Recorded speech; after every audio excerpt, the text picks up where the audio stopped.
Hey, Angel. Yeah. Why don't you start your show? All righty. Well, thanks to that delay, thanks to yours truly. Open. I need some. Yeah. Do you have any music to open up your show with? Yeah, that's what I'm about to switch over to. I was just, getting on my own self here. Okay.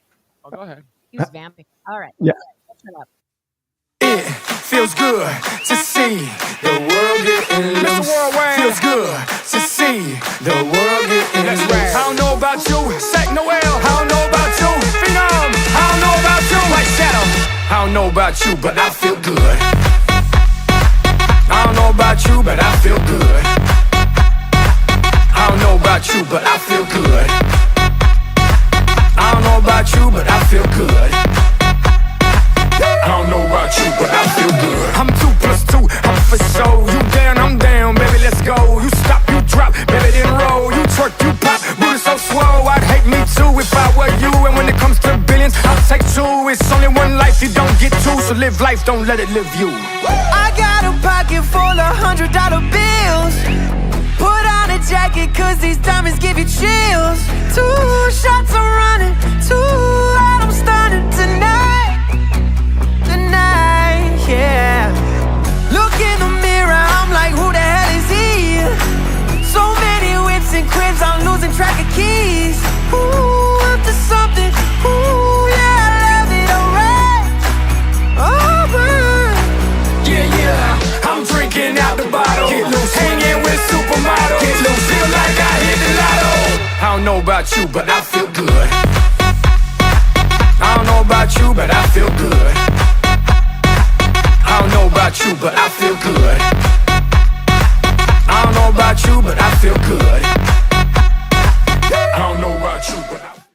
What's up? What's up? What's up? It is Friday night. And yes, last night we were not on, but it's okay. We are on tonight. It is live. Martinez Company with Rich Quinones. Friday nights with Delco Dave and myself, Angel Martinez, here on the Tony Bruno Sports Network, the best damn sports network on the planet. And thank you all for downloading the apps. Don't forget, if you have not, you can do so at the Google and the Apple stores. All you got to do is start searching for Tony Bruno. It'll come right up. Download it. Therefore, you won't miss us. You can be like the folks in Kuwait or Arizona or in China or anywhere you reside. Therefore, you can always be listening on the plane, train, automobile, no matter which where and what place you are at, you can listen in and never miss a show. Also, you can catch us on the social medias. So you can see the show live. You can comment live, and we'll read your comments, of course, out there. As Rich always says, I read everything that's on the prompter. I don't know why, but every once in a while it happens. Well, most of the time it does happen. So nonetheless, we thank you all for tuning in. Yesterday happened to be a long work day at work, about 15 and a half hours. So unfortunately, I could not make it on time into the studio to be able to kick off the show as we normally do. So I apologize for not being around yesterday, but we try to do the best, and I guess we start out the first one here. And why didn't it make any sound? All right, this is awesome. Apparently, my sound machine isn't making sound. Well, isn't that lovely? Let's try this again.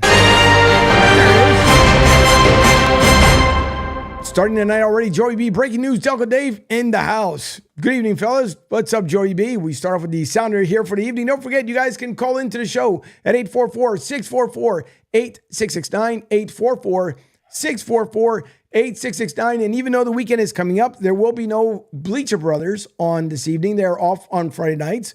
But throughout the weekend, you'll hear the best of. Then bright and early on Monday morning, you'll hear Pete Shepard in the Pete Shepard Show with a good amount of guests, as he always has this morning. I even sent him a check-in message about 7:05 or 7:15 this morning to let him know that, yes, I would be live on air. Also, Defo and Luby, who are off today, they will be back Monday, not tomorrow. They'll be back on Monday from 10 to 12. Then the best of between 12 and 1. And then the new show with Dave and Jim from 1 to 3 p.m. That starts January 8th. And then Tony and Miss Robin will be back on Monday. They will be back for the Tony Bruno Show from 3 to 6 p.m. And they will be back with you on Monday morning or Monday evening, as well from 6 to 8 p.m. So later on, other than the topics we're going to have, there might be an emotion moment, just letting you know in advance by yours truly, only because it is a special day today on this date. So we'll get into that a little bit later on. I do not want to be a blubbering mess early on, because if I am, well, the show will go off the rails. Yesterday, we did not have an off the rails segment because my job took me off the rails. Joey B says, Quinones busy keeping track of Carrie Underwood's legs last night and thought he would have hosted the show last night. I mean, distractions are a part of life there, Joseph. I mean, it is what it is.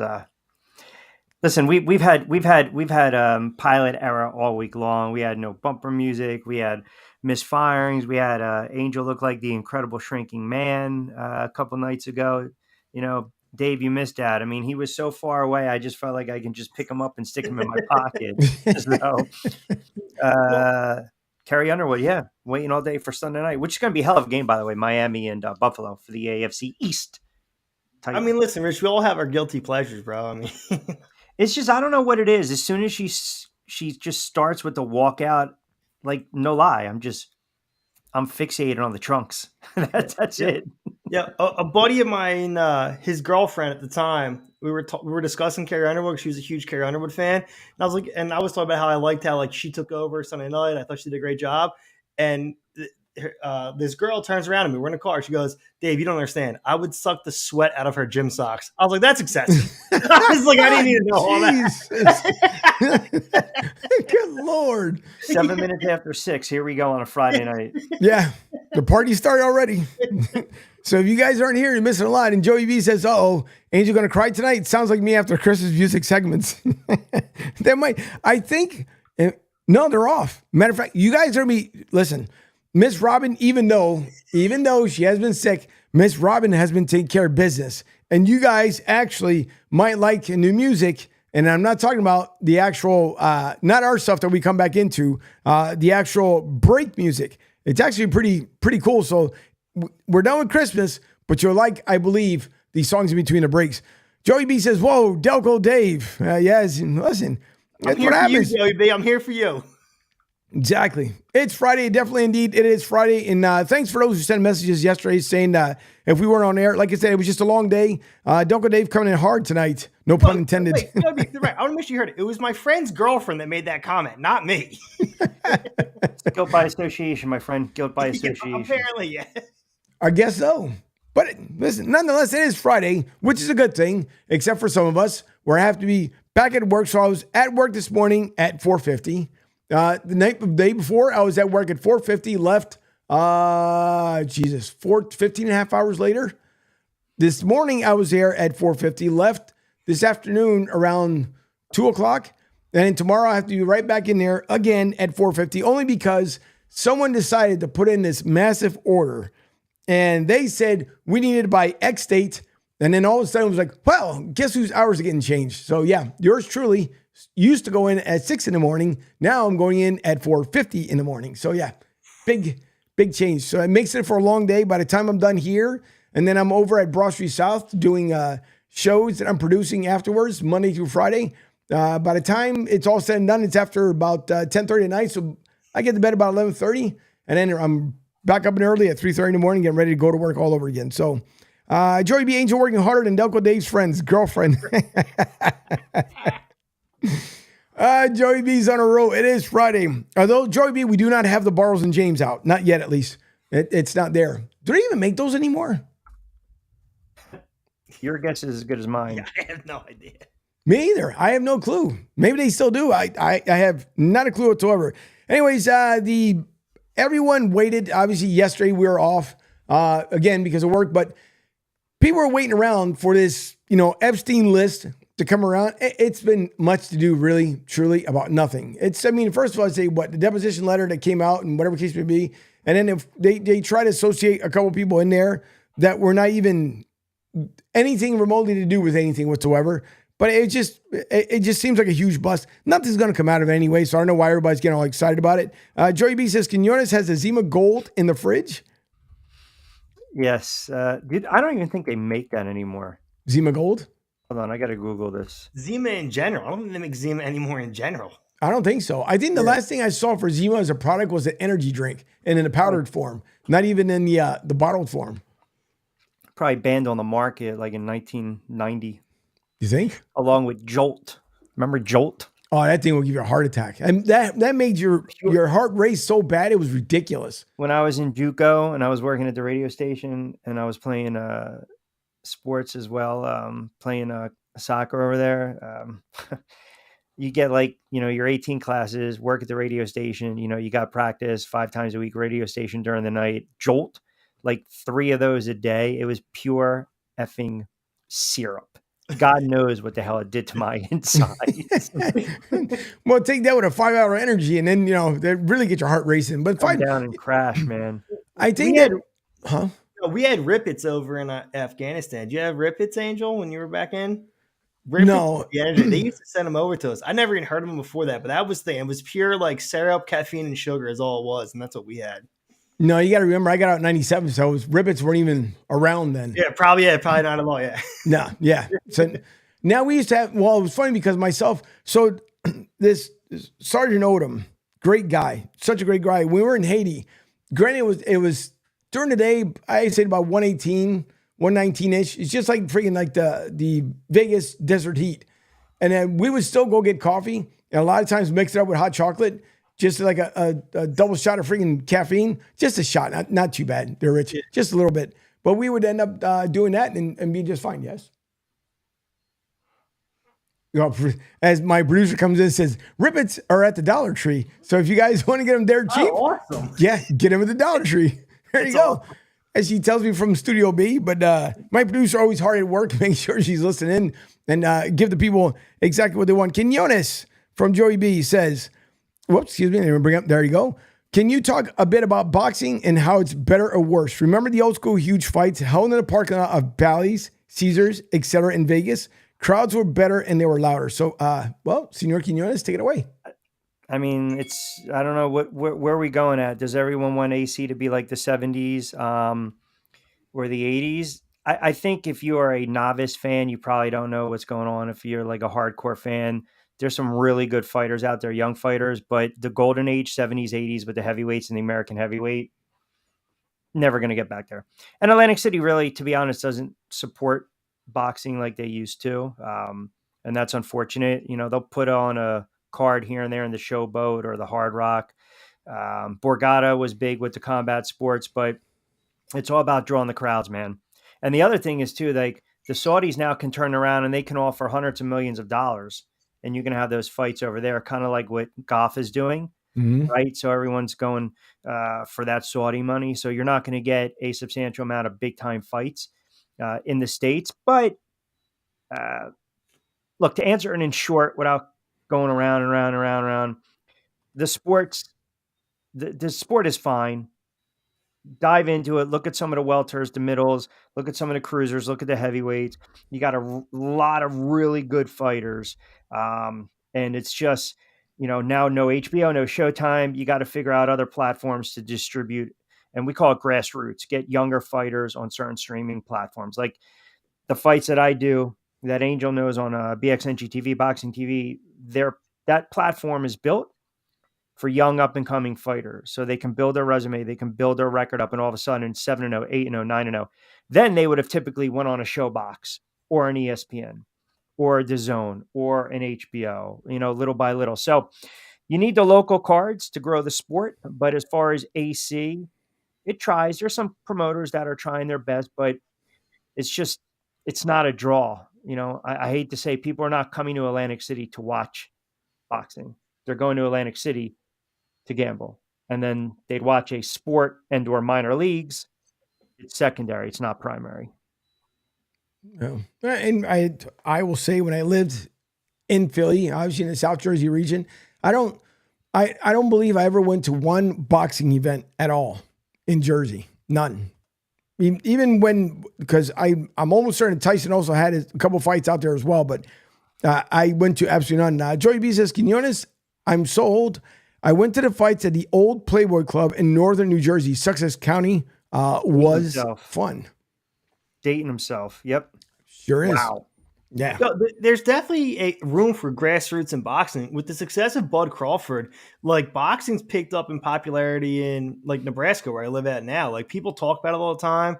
Like Crawford's a celebrity out here. Like So pound for pound best fighters out there, Crawford and Spence. I mean, he's a phenomenal fighter, no doubt.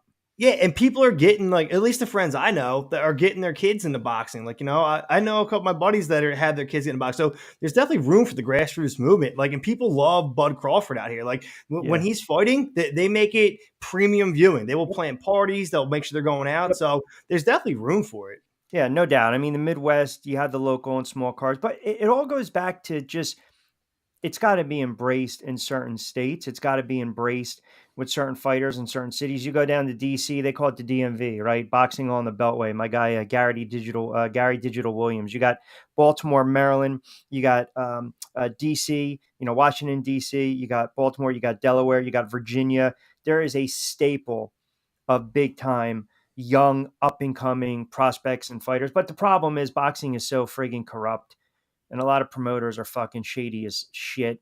I mean, they're just dirty. They're nasty. You'll string a kid along. You'll get him up to 8-0. He gets knocked on his ass. And then all of a sudden you cut ties with him. I mean, that's the raw, the brutality of the business side of the sport. But again, I just think unfortunately, in Atlantic City, they've tried the minor league stuff. Ano and I have talked about it. They tried with the ABA. They tried with the TBL. They've tried with, the hockey, the AFL, the arena, the indoor. It's just certain cities just give me 8, 9, 10 friggin' casino properties and just call it a day. That's all we're going to support because we know that's going to generate the most revenue. Well, did the UFC pretty much put a nail in the coffin for boxing? So I have a here's a what's that called? I hate when people say UFC because it's MMA. UFC is just a brand. Right. It's a pet peeve of mine, Angel. That's the word I was looking for, brother. I'm sorry. Let me rephrase my question. I'm sorry, Mr. Quinones. Let me apologize. It's like when I told, it's 6:17 p.m. Let me apologize. When I told Dave, it's on the injury, lower body, right? That was, so pet peeve, right?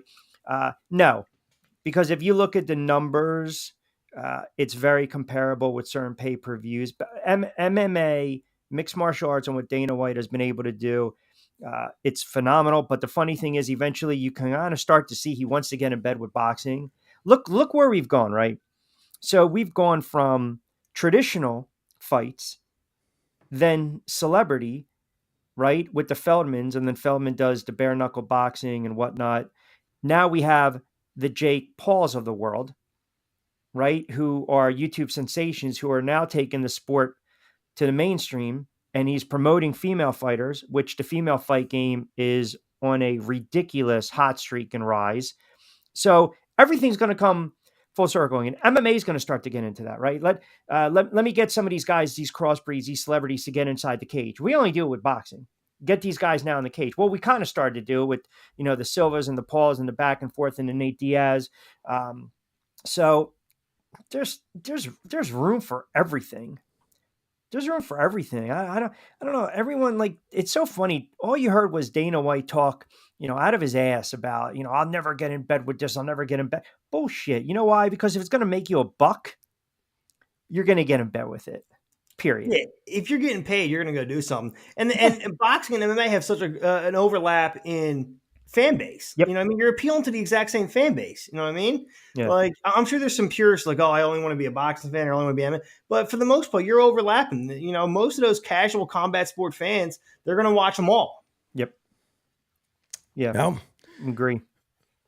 But why would? Oh boy. Let me make sure I phrase this correctly so I don't get another strike this evening. But so why would Dana White all of a sudden decide to take a major interest into boxing? Because he knows that you can crossbreed or cross-pollinate. I mean, think about it. McGregor and Mayweather. That was a joke. Right. It was an absolute joke. But yet you've got people that are just mesmerized by that because they think it's going to be a train wreck, the curiosity of it. And let me put these two together and see what happens. Oh, McGregor lands a couple shots. Oh, he's about to beat and drop Mayweather. It made a shit load of money, right? Because people are willing to pay that $79, $89. Dana White's PPV and everything they do with UFC and that brand is phenomenal, right? It's $1 billion industry. But now you've got, not a lot of people talk about this on the mainstream outlets, but now you have the bare knuckle boxing, the BYB Extreme, which was outlawed in a lot of states and now it's legalized. That is now starting to push MMA a little bit because you've got the Trigon, our guy down in Florida, Mike Vasquez, BYB Extreme. You've got the Trigon. It's short, it's compact. There's not a lot of room to move around. So you know what's going to happen. There's going to be a substantial amount of action. You're never going to get that in a cage. You're never going to get that in the ring, right? So for guys like us, if we want to see the blood and the guts, and here we go, we want to see these guys letting their hands go. We want to watch the Trigon because we know they're going to just start throwing haymakers. Boxing, it's a little more redefined, different weight classes, move around, get behind the stick, the jab. Here we go, throw some combinations. MMA, let me shoot and let me get him to the ground. And then you're sitting there, you guys know this, and you're watching a guy on the mat for 3+ minutes. That appeases some people. It doesn't appease other. So I just think Dana White knows that. So I'll tell you this. I bet you there's going to be some cross-pollination MMA, Muay Thai, get him in for a round, boxing, get him in for, just fluctuate, 8-round bout, 4-round bout, 5-round. You can do MMA, mixed martial arts. You can do Muay Thai. You can do kickboxing. You can do boxing. They're going to put that together soon. And we're going to be like, wait a second. Did they hear that on Martinez and Company? Did we get the trademark that? Did we get the patent that? Because combat sports, they want to get the edge. And that's another reason they're incorporating a lot of the betting aspect into combat sports now. Because they know they can make a substantial, big-time buck, man. This fight brought to you by DK or FanDuel or what have you. So Dana White's smart, man. He's sleeping on a lot of cash when he goes to bed. Oh, I bet. He probably walks around like Money Mayweather there. First of all, you got to be out of your mind. If I'm walking around with $1 million in a backpack somewhere, I don't care if I know how to box or not. I'm not doing it. Plus, you're advertising everywhere. So wouldn't you expect that you're going to get harassed or someone's going to come after it? Because what are you going to do? I mean, maybe to him it's no big deal. Like, whatever, it's $1 million. Who cares? I got plenty more where that came from. Even still, I'm not walking around that kind of money. That's why I don't understand what a lot of these athletes, they go to the clubs and they just, they come out and they, with their folded money and, I'm go with, I forgot what the old, I didn't even want to say the old stuff because I might sound. It's for show. It's for clout. That's all it is. That's all. Do you realize I would say 85 to 90% of what we see on social media is all full of shit. I always had this joke with fighters. I'm like, yo, man, I don't need to see you fucking training. Like, honestly, I don't. Show me that on a Friday or Saturday night when the bright lights and the bell. Like, I get it, man. Grinding, hard work. Yeah. Shut up. Just do your job, right? I don't need to see the other crap. And not to take it away from sports, but you ever notice when you go on IG, on Facebook, or on X, there's that wonderful, genuine video of someone, they're helping the homeless. Who the fuck's recording that? Right. Yeah.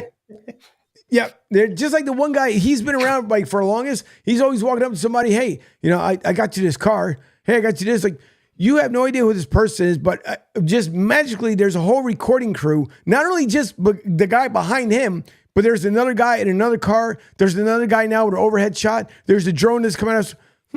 How is it? Hold on, back up. Let me get a wide shot. Now bring the money to him. Yeah, you're doing good, Bob. Yeah.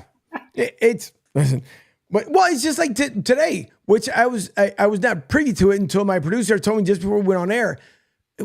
Listen, you talk about people and their silly nonsense. So these social media influencers, again, followers leading the followers, right? Not leaders, leading more followers, decided that Stanley Cup, which apparently I got it wrong. I thought when she had mentioned it, I'm thinking of obviously Lord Stanley. So she says, everybody went crazy at Target and Starbucks buying a Stanley Cup. So of course I turned around, I looked at her and said, why?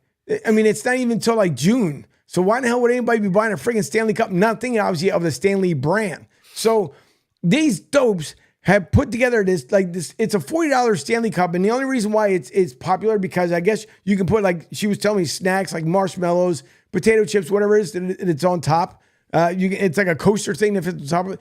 All these dopes. Like fireproof. Yeah, but it's stupid though. But again, you listen, when you try to go after a sponsorship, what kills me is like the first thing they say is, "Are you a social media influencer?" I'm sorry. What age am I? Do I look 15? Do I look 14? Do I look like Taylor Swift? None of the above. So yeah, no, I'm not a social media influencer. Well, we only give money to social media influencers. Oh, so and let's, no offense, to each his own, but if I have to just go with what everyone else is saying, that's how you're going to give me money. So all I have to do is go to Dunkin' Donuts and tell everybody, hey, social media influencer here, go buy your crazy zany donuts. And now they're going to give me money because a bunch of people went to Dunkin' Donuts and went around there look, give me the zany donut. Just give it to me. Come on, man. It's freaking ridiculous, but whatever. Angel has a problem. Angel has a real gripe. With what? With the social media, he doesn't even like calling them influencers. Like, because it's stupid. He's got a stash of the best of keeping up of the Kardashians.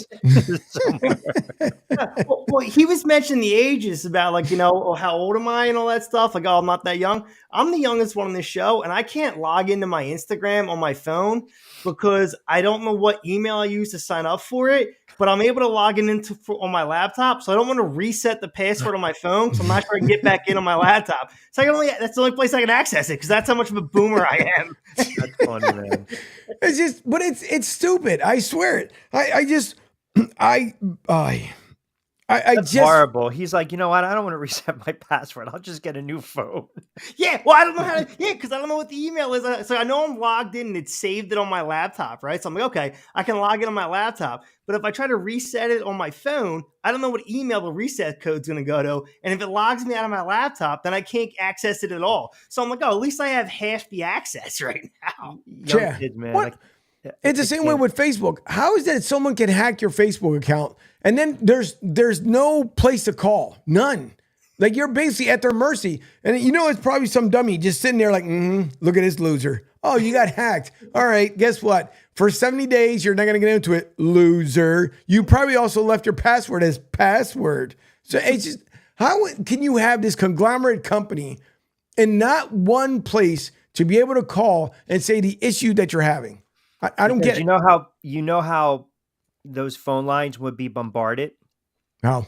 I mean, no, I'm just saying they would be bombarded. They would be nonstop. I mean, the customer service, they want the friggin' chats now.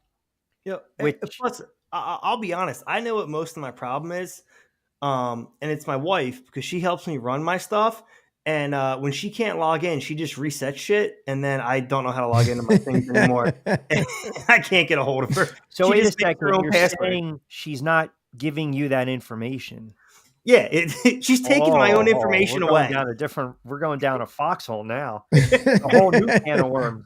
Yeah, it becomes a whole different situation at that point. But listen, whatever. Good for them. Again, but it's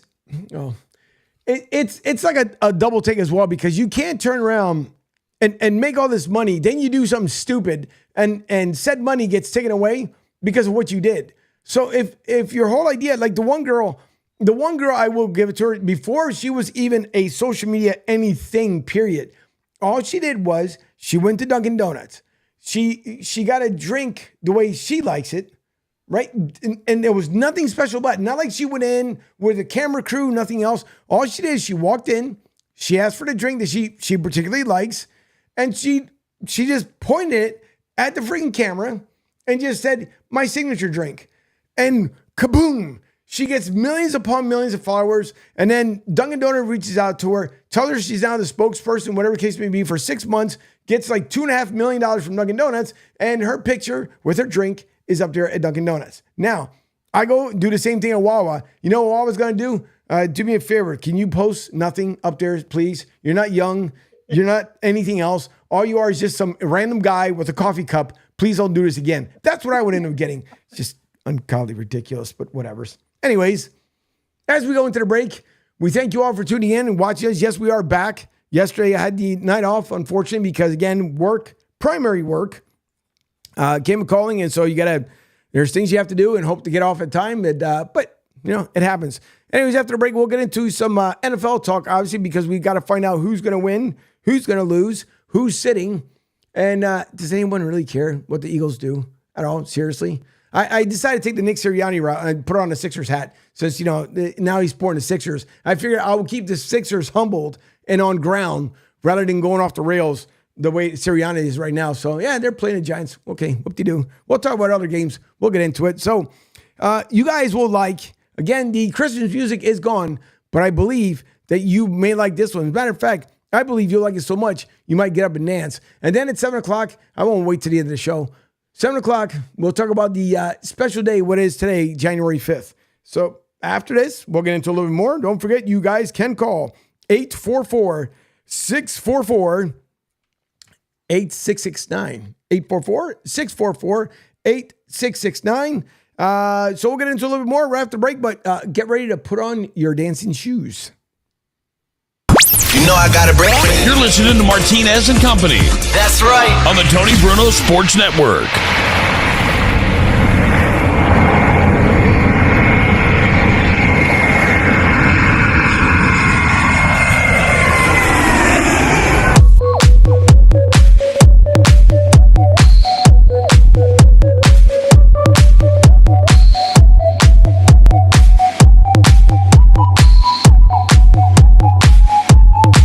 Yes, I can see you.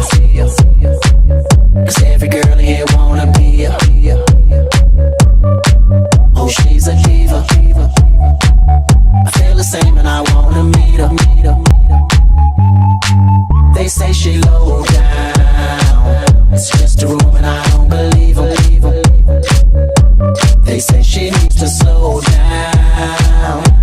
The baddest thing around town. She's nothing like a girl you've ever seen before. Nothing you can compare to your neighborhood. I'm trying to find the words to describe this girl without being disrespectful. The way that booty moving, I can't take no more. Had to stop what I'm doing so I can pull her close. I'm trying to find the words to describe this girl without being disrespectful. Damn girl, damn, you's a sexy chick, a sexy chick. Damn, you's a sexy chick, a sexy chick. Damn, you's a sexy chick, a sexy chick. Damn, you's a sexy chick. Damn girl.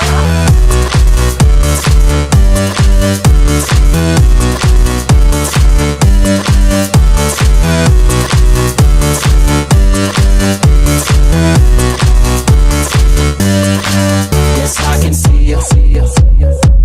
'Cause every girl here wanna be you. Oh, she's a diva. I feel the same and I wanna meet her. They say she low down. It's just a rumor and I don't believe her. They say she needs to slow down. The baddest thing around town. She's nothing like a girl you've ever seen before. Nothing you can compare to your neighborhood. I'm trying to find the words to describe this girl without being disrespectful. The way that booty moving, I can't take no more. Had to stop what I'm doing so I can pull her close. I'm trying to find the words to describe this girl without being disrespectful. Damn girl, damn, you's a sexy chick, a sexy chick. Damn, you's a sexy chick. Damn girl, damn, you's a sexy chick, a sexy chick. Damn, you's a sexy chick. Damn girl, damn, you's a sexy chick, a sexy chick. Damn, you's a sexy chick. Damn girl, damn, you's a sexy chick, a sexy chick. Damn, you's a sexy chick. Now, back to Martinez and Company Always playing in my car. on the Tony Bruno Sports Network. See, Joey B, you asked for no more Christmas music, and that's exactly what you get. No more Christmas music. I just popped 2 roofies. Let's see what it takes me with this music. Oh, boy, Joey B. Yeah, listen, Miss Robin, even though she's been under the weather, God bless, she's still hard at work and decided to take away the Christmas music because it was good. It was just pretty much time to be done with. Joey B says, Quinones, thanks for the boxing MMA info. Interesting. Appreciate the insights. Thank you for the question. Yeah. Who do you think told him all that stuff? You mean the plant? What? Are you pumping these guys right now? Is that what you're doing?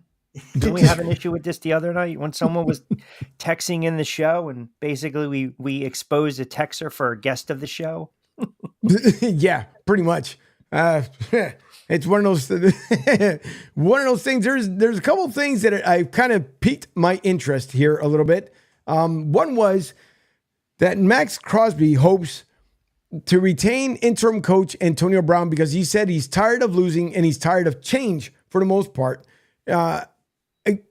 Can you blame him? I mean, right now, Antonio, and again, things happen late, and Antonio Pierce seems like right now to do a great job for Vegas. But if, let's just say, and there were talks with Belichick, was it the last time he was going to be with the Patriots? I'll try to bring up a little bit later on. But you got to figure, let's just say, Dave, I'll ask you, if the Raiders call the Patriots and say, all right, listen, what's it going to take for us to absorb his contract and how many picks do we have to give up? Do you think that the Raiders are going to be like, listen, we're good with Antonio, so thanks, but it's a hard pass on Belichick? I actually do. I think Antonio Pierce has won over that locker room. They want him. And the guy he replaced was a Belichick disciple. So I'm not entirely sure that Vegas wants to go back down that well again. As great as Belichick was, and I want to emphasize was, he hasn't been successful recently since Brady left. I think they'd be better off going with Antonio Pierce, going with the young guy. He seems to have the faith and trust of that locker room. He has their respect. I think for the Raiders specifically, Pierce is a better choice than Belichick. Hermano? I like Antonio Pierce. I agree with Dave. I think he definitely has won over the locker room. I think what'll happen is if a more suitable candidate emerges, and they want to keep Antonio within the organization, they slide him in the coordinator.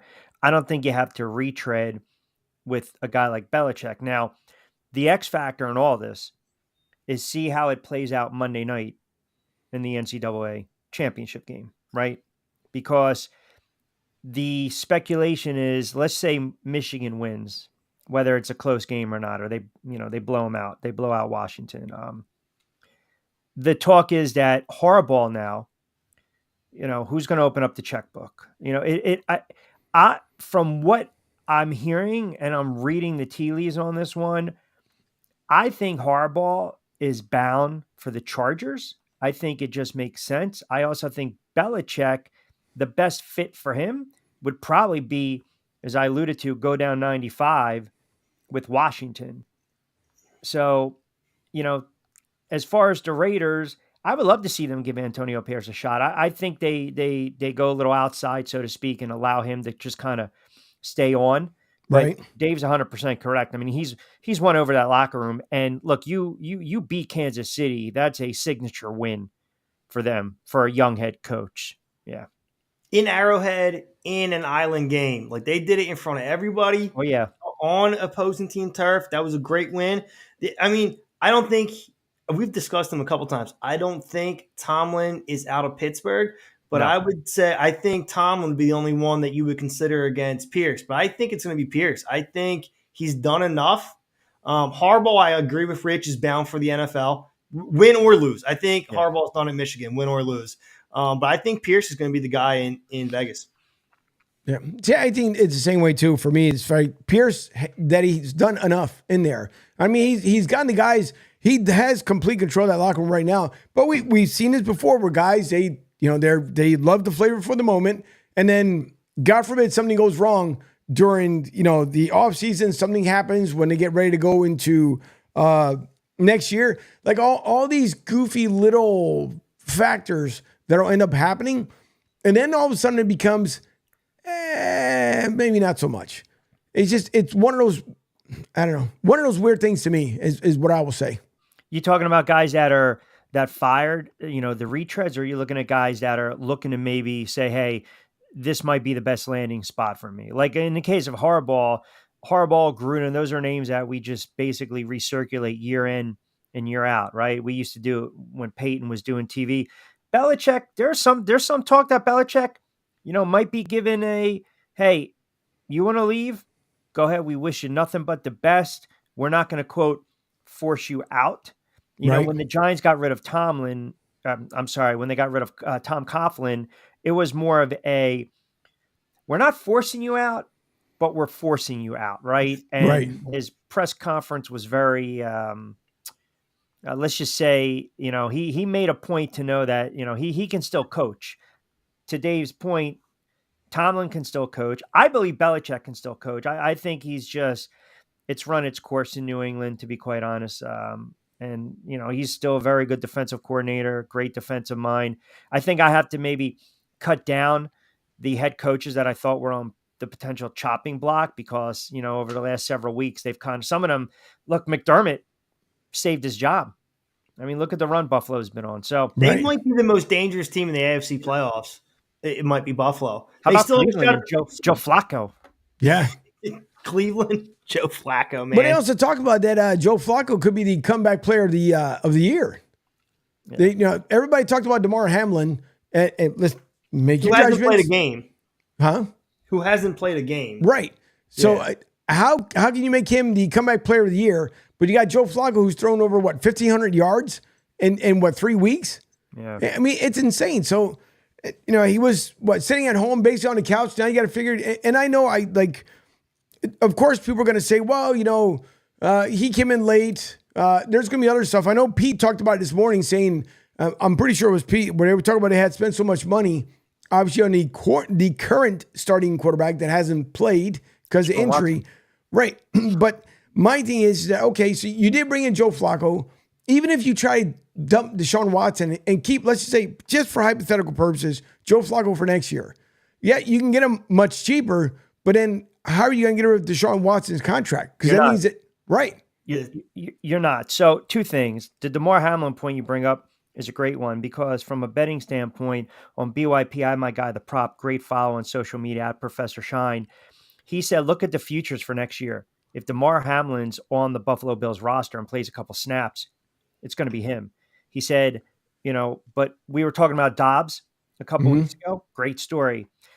And the argument was, well, he didn't, and I say this gently, he didn't technically die on the field and come back to life and was resuscitated and play. But Hamlin, to Dave's point, you know, who's watching Buffalo special teams, or if he's out there on, you know, nickel coverage or third down, we don't really see him. What we're seeing with Flacco, he basically has taken a team that lost a quarterback that they gave hundreds of millions of guaranteed dollars down, backup down. Let's call this guy off the couch. Right. See what the hell he has left.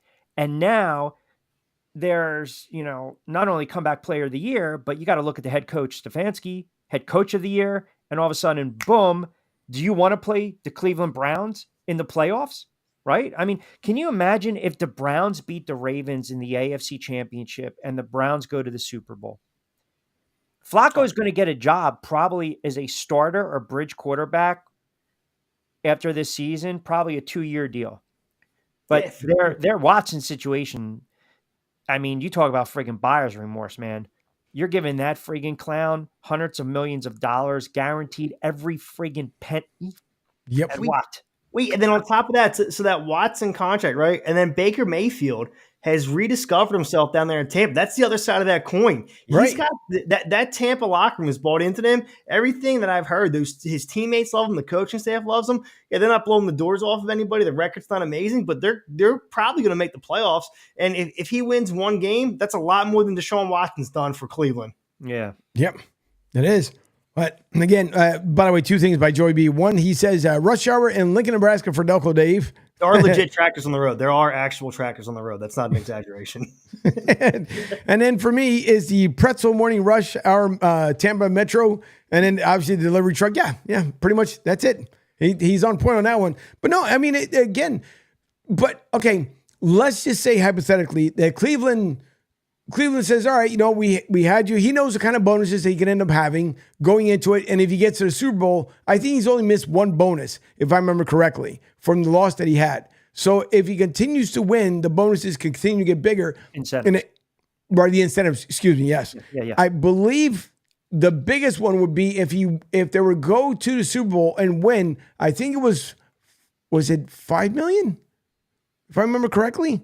I'll pull it up while you're I'm almost certain it was $5 million.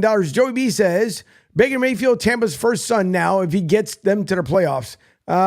They love him to death down here. And like I said, listen, say what you want to say. He's resurrected his career for all intents and purposes. Brian says Baker Mayfield under 6 foot. He's 5'11" and a half. Yeah. Take the under. So 750 for every win. Total's 225 for, this was at 3 wins. Right. And then, he's got all the other incentives, deeper playoff run. But see, I don't believe for 1 minute that they would sit there and think Joe Flacco is at this point of his career, it's a hell of a story, man. It's wonderful to watch, right? Audubon, South Jersey, went to Pitt, transferred to Delaware. And then everyone was talking about his hands and his footwork. I remember I asked him that on the air about his footwork, and he basically dismissed it, right? He's like, look, in so many words, have you seen my arm? I mean, the guy has a cannon for an arm. He can still sling it and throw it. And I mean, it's just crazy to think we're paying X hundreds of millions who's sitting there hanging out, hurt in a press box, whatever, massage parlors, doing shitty, whatever the hell the frigging clown is doing.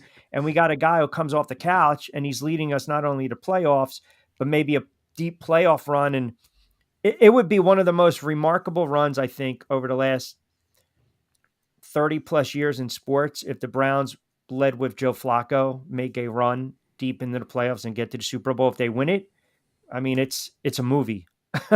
Yeah, it is. Joey B says, I'm sorry, go ahead, Dave. No, I was gonna say it's gonna be underdog too. The Kurt Warner story. This is Joe Flacco will be underdog too, coming off the couch. Go ahead, Angel. That's true. You guys see Gino's bonus if Seattle gets to the playoffs. $2 million worth of win for him this weekend. That's a nice scratch. That is some nice scratch. It's friggin' unbelievable. But yeah, if it weren't for Watson's contract, like he's probably done as a starting quarterback in the NFL. But the Browns have to bring him back, right? Like, what has he shown in the last 2 years? Like, I think Watson's done if it weren't for his contract. But the Browns have to trot him out there again. $230 million. Yeah. $230 million. I can't just sit there and say, I invested $230 in a rental property and I'm just never going to go there. Like you have to throw him out there. I think he's very disengaged. I think he's disinterested. He's not the same quarterback he once was. It was a cluster, what down there with the Texans. I thought it was for an owner of an NFL team to give someone every single solitary guaranteed penny is absolutely ludicrous. 31 other owners somewhere on their bulletin boards, or maybe their like little car decal says never give any player every single cent.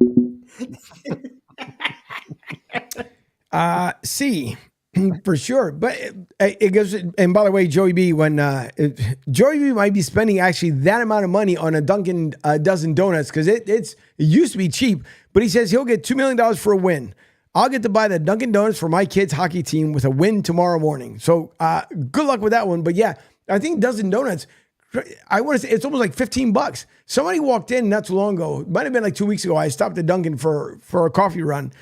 And they had, I want to say it was like 3 sandwiches, some hash browns, maybe like 4 coffees. And I swear it might have been either 1 or 2 dozen donuts. I think the total was like 65, 72 or something ridiculous. I was like, Jesus, man. What happened? Well, I know what happened, but man, that's insane. $65? Yeah. Yep. Because even the lady, when she looked at it, like, huh? Listen, lady, you ordered it. You got to pay for it now. You can't cancel it now. Listen, what's worse? Seeing that it's $65, or when you're paying for it, you see the fucking tip jar. That will probably light me up a lot more. That's for certain. Joey B, Double Dave, who are the biggest pain in the ass visiting fans to visit Lincoln for football games? I'll be honest. Most of the college fans are actually super cordial. I actually love messing with them. Purdue came to town this past season, and I was in my seat for the game, and I was right on the edge of the row with the stairs walking up next to me. Anytime I saw a Purdue fan, I was like, oh, my Drew Brees is overrated. And they don't like whip their head around at me like all like flabbergasted. It would just be a good like ha-ha kind of thing. Right. I will say this, though. Living in Lincoln, we're in like a suburb of what I would call like Chiefs Kingdom. Uh-huh. And KC fans are absolutely unsufferable. When I lived in Philly, I had no opinion on KC fans. Chiefs fans didn't bother me one way or the other, had zero opinion on them. I moved out here. I cannot stand them. I rank them up there with Boston Bruins fans and New York Giants fans. Like, I rank them up there with Where the do you ones put them that with drive Eagles me nuts. fans? Where do you put them with friggin' Eagles fans? We're very polite. Sure. We sure are. Yep. Yeah. Just come right out of a wound right away. You give them a fucking little bib, and all of a sudden they start going like that. Joey B says $15 here in Colorado for a dozen donuts was ridiculous. It is ridiculous. And follows up with Quinones. So true, $9 for Starbucks, and then they expect a tip. Yeah. Yep. That's the way it is. That's the way it is. It makes no sense. And it's just, well, the same way. If you go Little Caesars, we may have mentioned this a couple of days ago. It makes no damn sense either. All you're doing is you're coming up to me and telling me, hi, what would you like? Give me your extra most bestest. Okay, $7.99. Would you like some garlic sticks? Maybe. Okay, throw those in there. Okay, $12.95 plus tax, $13.43. Tip? What tip? So you expect a tip for something that all you got to do is just come up. The job that you guys have been doing all these years. And by the way, Little Caesars, there's no place where it says no tip. So you got, depending on what franchise you're going to, it says no tip. And I think the minimal starts at $2. It was like $2, $5, and $10. Do you tip your gas attendant?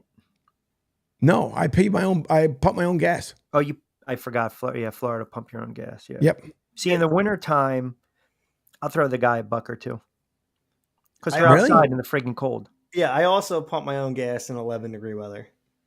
What I used to love in Jersey was always when it became the biggest thing. Joey B says, Neff versus Delco Dave, Neff the KC fan. Yo, Neff texted me when the Eagles lost to the Cardinals, trying to act supportive, and I was like, dude, don't even talk to me right now. I was like, I can't cope with this. I can't have a conversation. Nah. That's unethical, by the way. That's Sure kind of is. bush league. You can't. He likes it. Come out of the woodwork and start doing that shit. No. You can't. Worry about He your own likes it friggin' on team. I got Facebook. friends like that. Leave me alone. Get out. Yeah, of here. he loves to egg people on Facebook all the time. I told him one of these days someone's going to meet you out somewhere and they're going to give you the business. I'm just letting you know. Keep playing with Eagles fans.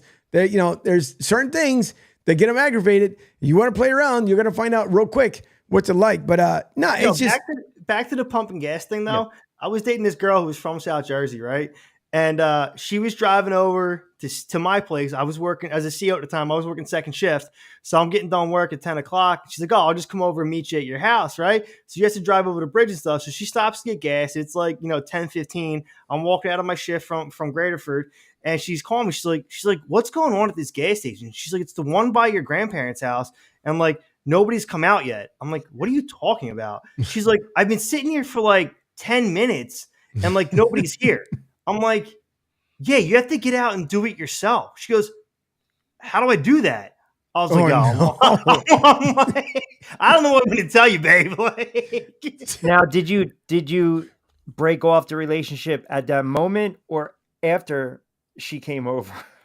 Oh, it was a few months down the road. Actually, it was a whole nother issue. Yeah, I let her work. We don't know. Hey, Angel and I don't know if you let a little Jeter basket in the morning. We don't know how you roll over there. No, I always texted my pop to be like, "Yo, listen, Maddie's about 2 blocks from the house. Can you go help her out at the gas station?" Because I was 30 minutes away. There wasn't much I could do. Joey B says Quinones the big tipper. Wow, Jersey with the gas attendants. Still, it's a friggin' travesty. Hess still in New Jersey? I think so. No, because aren't they? They're speedways now. There's a couple Hess gas stations. There's actually an old Hess gas station on 30, and I think there's one down somewhere in Cumberland County. Actually, I drove past one that had the old time. It was closed, but the old time pumps. Like they were shaped, it was almost like circular. Yeah. And like you can, when I if I ever pass it again, I'll take a picture and we can post it. But it had like where you press, I mean, it was like $1.13. I wish gas was $1.13. Yeah, no kidding. The buttons were so old, the nozzle and everything. But yeah, man. Yeah, I mean, yeah. Hess truck, yeah, you got to have a Hess truck. They're valuable. Everybody loved it. I used to get it. I will look forward to I will look forward to all the time.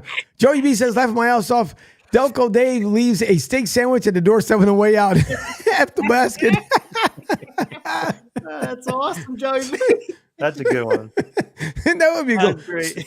Someone's going to take it. Just go ahead, social media influencers. I know one of you clowns are listening in, and you'll take, look, I got a great idea from this guy named Joey C. No, it's Joey B. You know, like Callow. Yeah, that's what you guys end up getting. Anyways.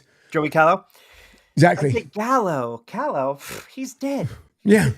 It's Joey Callow with a C. All right. I had a suit. You've seen it. That movie. How can you not love that movie? I'm sorry. You can see that's one movie I can hit replay over and over again. Plus, I like when he's in the courtroom, walks all the way back with the tape. How many fingers am I holding up? Let the record show that he is holding up 2 fingers. Your Honor, please. Yeah, exactly. Not anyone in the courtroom except 4. Oh, it's such a great flick. Such a great flick. All right. Well, as quickly as hour number 1 is in the pipe works, the bottom of the second quarter, heading into the third quarter, top of the hour, we'll get into our NFL picks of the week, the final week here in the regular season of the NFL. Some injury updates, if there are some, because obviously some guys are going to sit out, and why not? I mean, if your team already made it to the playoffs, what's the purpose? Truthfully, who cares about the record you're in? So enjoy the rest. Some people are going to enjoy the extra week off. Some teams like the Eagles got to play a wild card because they start out hot and then not so much at the very end of the season. So I don't think they're going to get past the wild card. And if they do, they're definitely not getting past the divisional round, one of the two. But Joey B says, before we go into the break here, are you allowed to comment on the Pat McAfee comments? Situation with Kimmy and with Kimmel and Aaron Rodgers? Yeah, we did that on Wednesday. Well, yeah, but the bottom part of that, though, I think today, breaking news. Breaking news. McAfee called out some ESPN execs today saying they were trying to sabotage the show from the inside. What? Today. That's what we're saying. Breaking news. You're supposed to be anchor, man. You're supposed to read the whole freaking comment, and you stopped. That I did just because you did. Okay. McAfee calling out ESPN execs as rats today. There you go. All right. Okay. Yeah, he basically said, I mean, listen, at this point, he probably doesn't give a shit.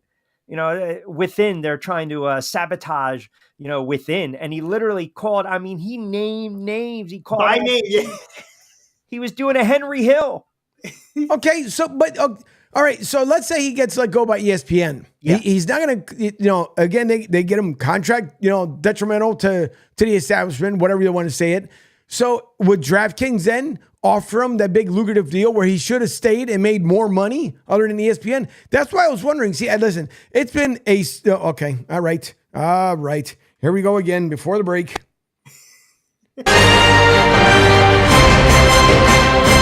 McAfee calling out executives as rats today. I got it, Joey. Thank you. I got it. I appreciate it, but we got the breaking news. I got it. Rats, executives. But it's stupid. That's really, no pun intended, biting the hand that feeds you. I mean, it's true. Named names. And Joey B, I'm kidding. That's the problem. But he's making so much money and he's bringing in so many eyeballs. He can probably get away with certain things. Yeah, he probably has a standing offer from WWE anyway. He'd go back there to them whenever he wants to. They loved him there. He was calling WrestleMania. He was calling, he could go back there and be a character for WWE as much as he wants to. Joey B says, McAfee just started naming guys at ESPN that took balls. Mm-hmm. Yeah. I get it. It's been a long ass 48 hours. All right. I'm not all there, unfortunately, because it's been a hell of a long week. You just sleep, man. I told you, sleep. Pace yourself. You got to sleep. Don't I wish? I had a show yesterday. And then, like I said, by the time I went to bed, I got right back up again at 3:30, head off to work, and I'll be doing the same crap. No show tonight after this one, but I'll still be up at 3:30 in the morning. So it makes no difference. I get one day off, Sunday. That's it. Whoop-de-doo. So I anyways. didn't know today was Friday until I text you. I'm like, hey, what's the plan for tonight? I have no concept of time. Not as of late, you haven't, that's for sure. That's because you've been so busy. But yeah, I get it. Believe me, I understand it. The last one before we get kicked off the air here because we have to go into our commercial break. Joey B says ABC, ESPN, Disney, Kimmel, McAfee are all at the same conglomerate. Something going to give. Listen, I don't even think McAfee was going to make it to 5 years, honestly. And I'm not saying anything negative towards him. I just think because of the way he is and how he plays by his own rules is the reason why ESPN would have not made it to the 5 years. And yet alone, even will ESPN be around in 5 years if they keep going in the same situation, the same route they're going? Can you imagine the executive meetings going on in Bristol, Connecticut? Sound the alarms. DEFCON 1? It could be. Could very well be, Joey B. Could very well be. All right. Thank you all once again for tuning in and listening to us here. Martinez Company, myself, Angel Martinez, Rich Quinones, Delco Dave here with us on Fridays, the real Delco Dave. Don't forget, you guys can call or text into the show, 844-644-TONY, 844-644-TONY. And also, it is the best of throughout the weekend. And then starting Monday morning, your Monday morning off on a fast start will be Pete Shepard with the Pete Shepard Show from 7 to 10 a.m., followed by Defo and Luby from 10 to 12. The best of for 1 hour from 12 to 3. And then the new show starts from 1 to 3 p.m. Tony and Miss Robin will be back on Monday. Come hell or high water, they will be back. And hopefully they'll all be nice and well and rested and good to go. And then myself and Rich will be back here on Monday evening, followed by AJ Johnson and the Bleacher Brothers from 8 to 10 p.m. on Monday. They run Monday through Thursday. They do not work on Fridays. So, and by the way, there will be no Into the Night. So if you guys are going to be looking for Into the Night, there is no Into the Night, which normally Miss Robin and Tony do after their show from 3 to 6 p.m. So they deserve some good rest to make sure to make themselves even better. So, all right. After the break, we'll get into our NFL picks. Also, why today is such a monumental day. So enjoy what could be another nice little dancing tune. Ladies and gentlemen, you've been waiting, and now it's here. TBSN, the Tony Bruno Sports Network. Make some noise! Tune in at 7 a.m. and hear Pete Shepard till 10. And then Defo and Luby from 10 a.m. till noon. And then the man himself, Tony Bruno, and the Tony Bruno Show starts at 3 p.m. to 6 p.m. Martinez and Company from 6 p.m. to 8. And we've got more to come. The Tony Bruno Sports Network. Download the app. Tell your friends the game is on. TBSN. It's my time, it's my life. I can do what I like for the price of a smile.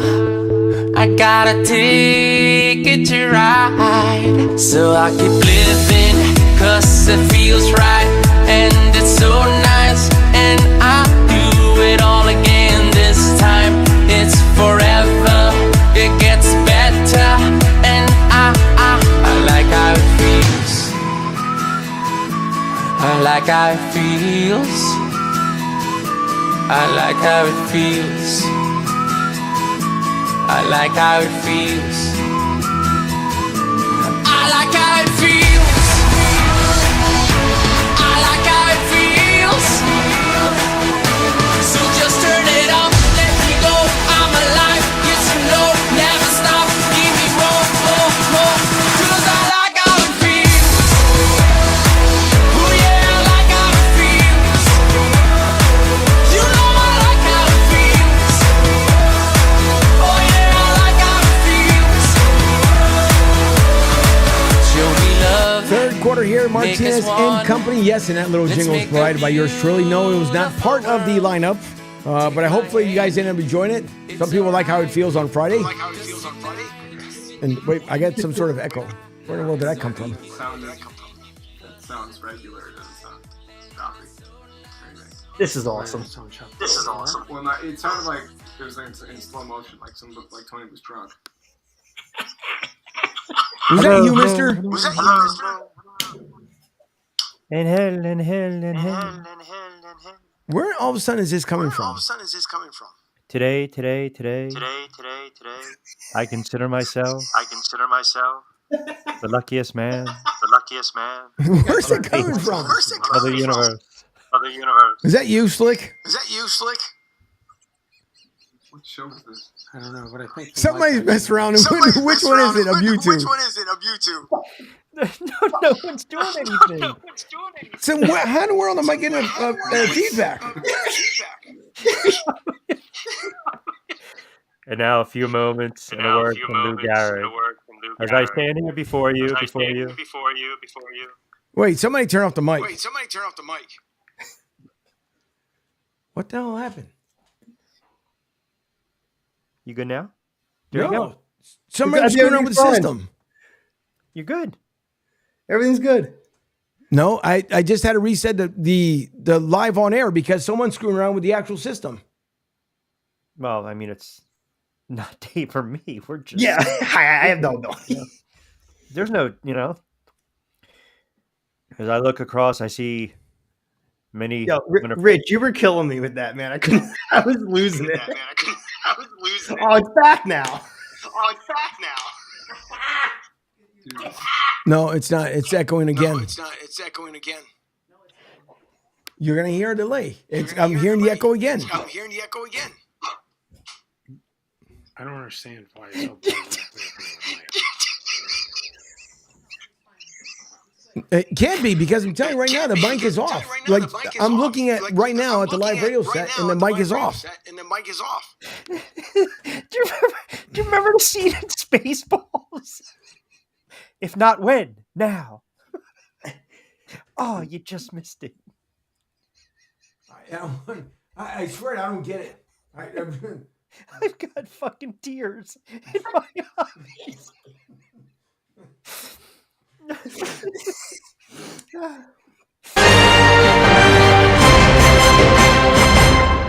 Oh. Yo, oh man. Oh, that was great. I swear, well, right now, the only people that can hear us are the people actually on the feed. The radio station's down right now. Oh, that was giving me the feedback. That's not on you. No, it's not. But my thing is that at first I thought, okay, who's got their phone on? And then I'm looking at around all my monitors. I thought, okay, what's reverting back? But nope, that's coming. So hold on, real quick.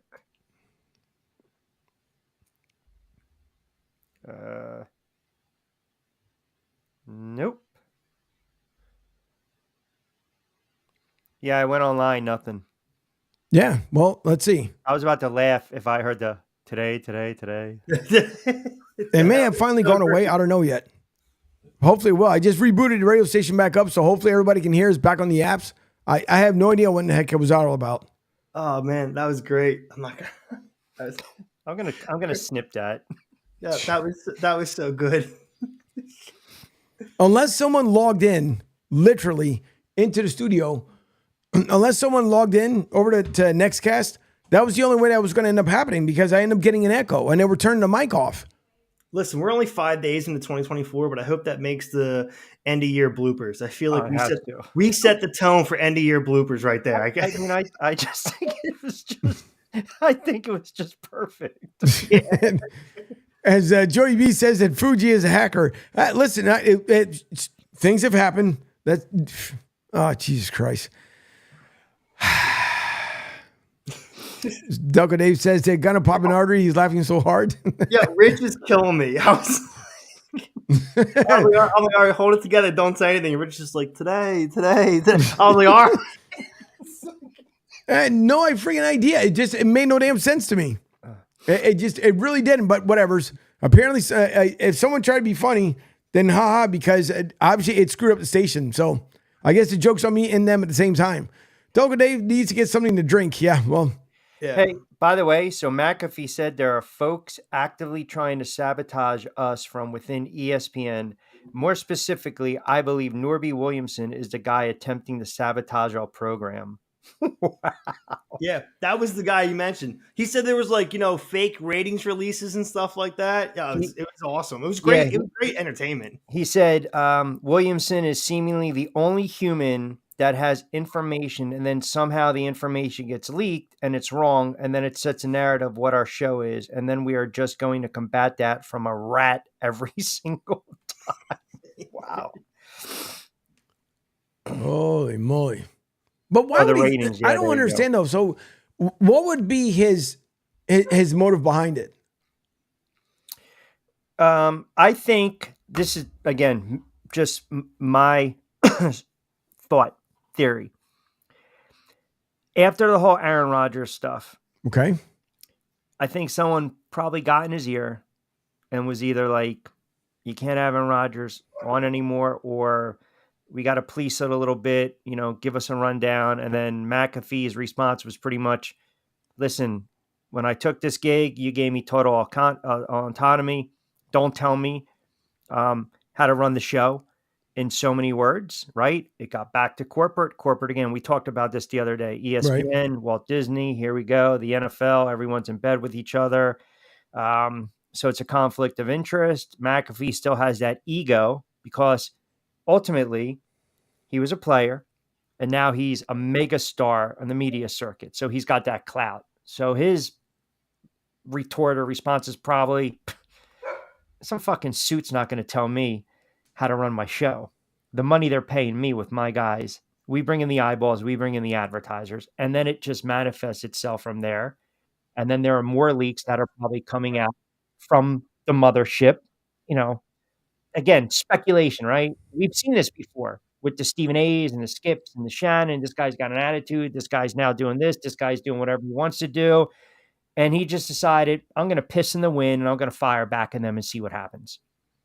But to Dave's point, if McAfee was dropped tomorrow, he'd still make millions of dollars doing a YouTube channel. He'd make millions of dollars doing the wrestling.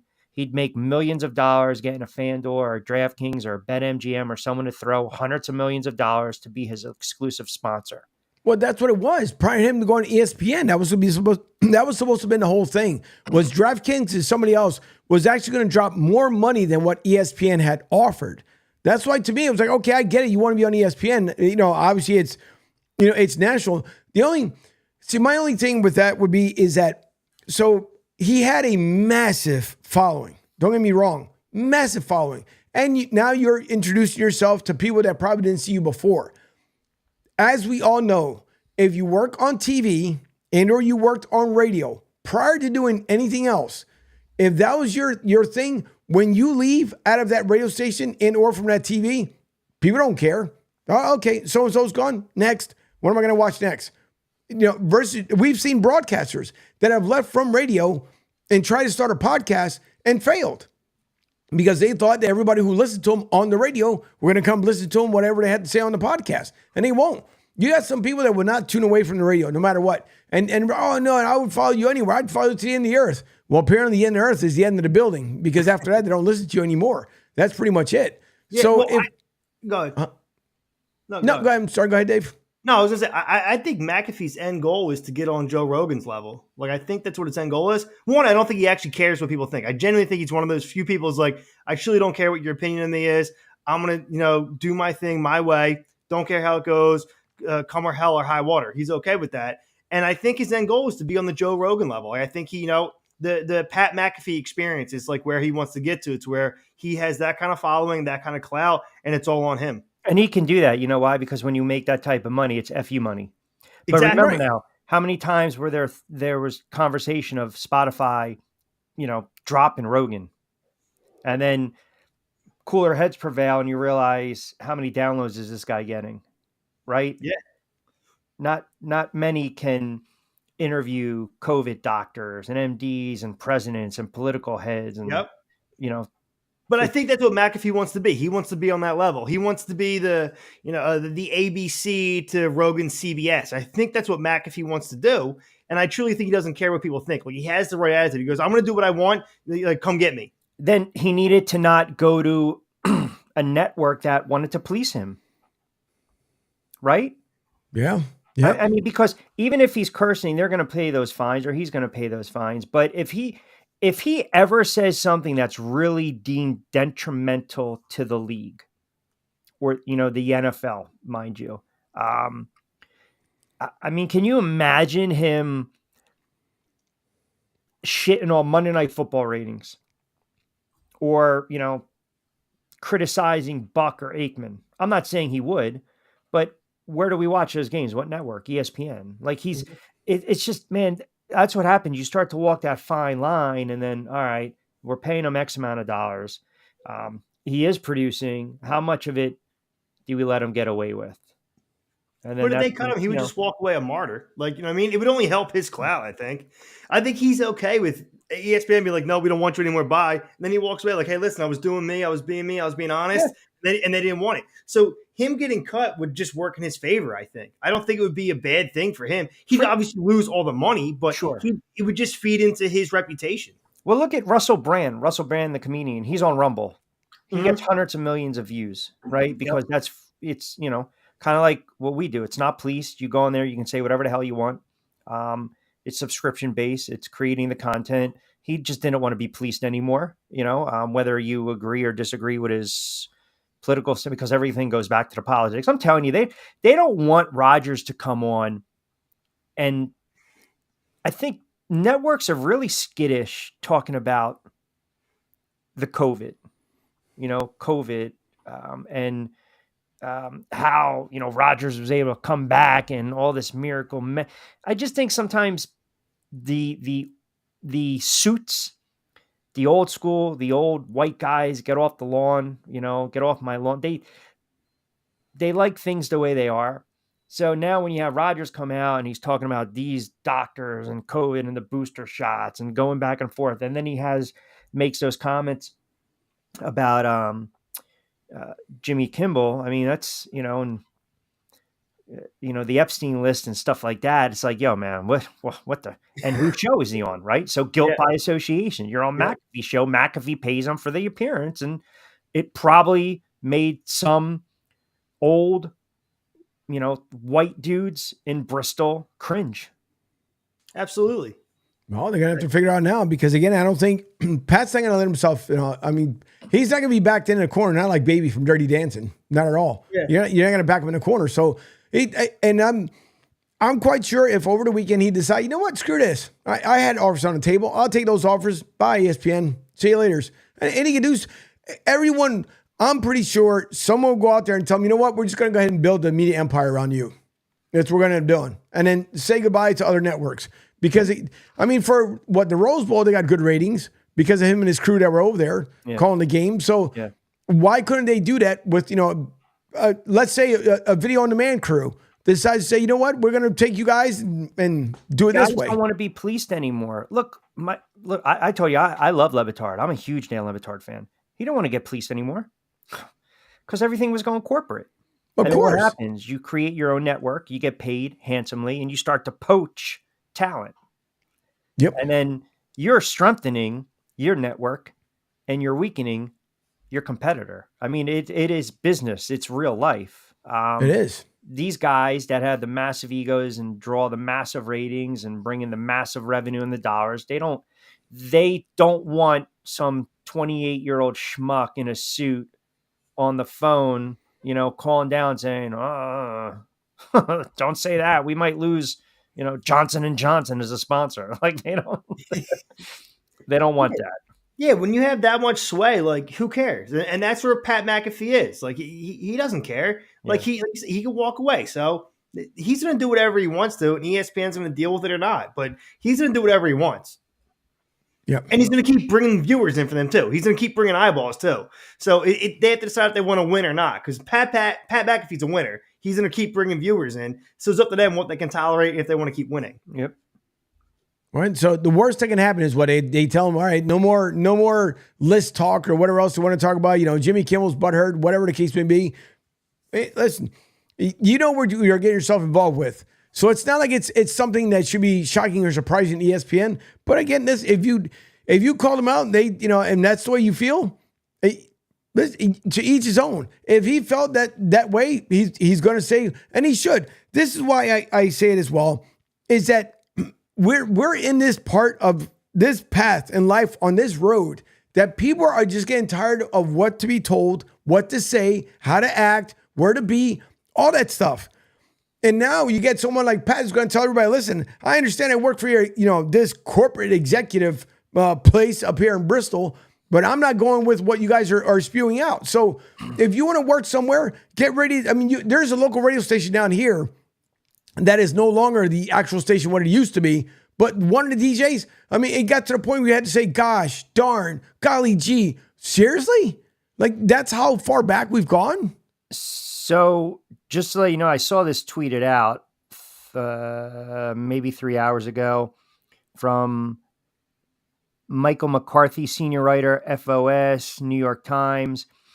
Breaking news, ESPN is apologizing for Aaron Rodgers' comments about Jimmy Kimmel on Pat McAfee show. Aaron made a dumb and factually inaccurate joke about Jimmy Kimmel. It should never have happened. We all realized that in the moment, says ESPN's Mike Foss. So again, the phones were ringing off the hook. Yep. And it's just spinning and it's just damage control. And then what McAfee is essentially doing right now is he's poking the bear. He's seeing where he can take it. It's exactly what he's doing right now. Because think about this, you'll have your suits and the suits will back to suits, but then you have millions of people that are watching the show religiously. And now all of a sudden it's exactly what has made Barstool and what El Presidente, Dave Portnoy does brilliant in this regard. Hey man, I'm just going to sit back and I'm going to let the others attack, right? Because if ESPN were to come out and tweet something or have a PR or press release, hey, McAfee show is suspended for a week, you watch what happens. You watch the backlash. And they don't have the balls to do that. But because they had to come out on a record with an apology, that tells you it ruffled feathers. And it probably was about to hit them somewhere in the wallet when it comes to revenue dollars and advertising, and that's a no-no. They can't have that. No network can. So just because you mentioned him a few times, I want to mention something. Jimmy Kimmel and stand-up comedian Adam Carolla. Kimmel basically just gave Adam his start when he got into comedy. And you can, if you follow both of them or either one of them, they do fall on very different parts of the political spectrum. And somebody actually tweeted at Adam, like, hey, how do you still talk to Jimmy despite you guys are so far apart on your views on the world and society? And Carolla responded back with, hey, like, I just saw Jimmy over the holidays. It's very cordial. Him and my family got together. Like, Jimmy gave my start. I'm very grateful for that. Whatever our views are is different. Like, it's okay. It's essentially what Adam said. And I think that's a really big thing because you don't see that a lot in society in general these days. If you just differ with each other, you're basically mortal enemies. So I thought that was a really cool thing that Adam Carolla said and put out there. Like, hey, listen, I know we don't fall on the same side right now, but he gave me my start. I'm always grateful for that. Jimmy's a quality person. I'm always going to be friends with him. I'm always going to be cordial with him. Our families were together over the holidays. Like, we need more of that, I think, just in general. So we brought Jimmy up a few times. I felt like I should have mentioned that because I think that's a great thing.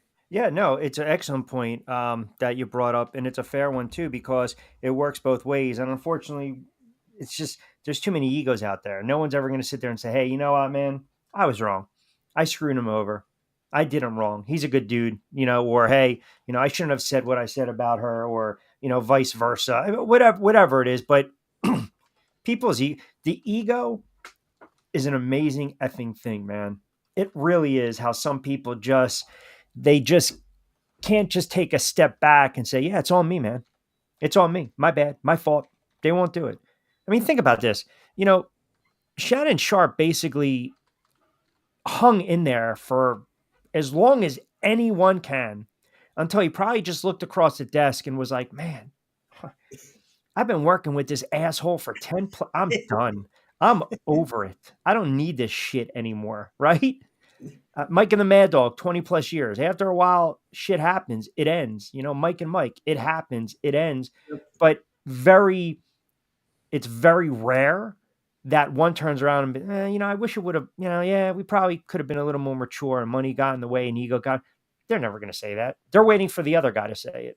Exactly. And that's everywhere. That's not even on like a business and, media or celebrity level. Like anybody can look at their own family and see that. There's beefs that go back years because the one person thinks the other one's wrong and refuses to bend on it, regardless of how stupid the argument is. Caveman times. I knocked Joe, his wife on the head and dragged her into the cave. And, Joe did the same to me. Who's in the wrong? Never apologized to Joe. Who's got to be the first to apologize? We're dragging each other's wives back in the cave. Yeah. Some things haven't changed. It sure hasn't.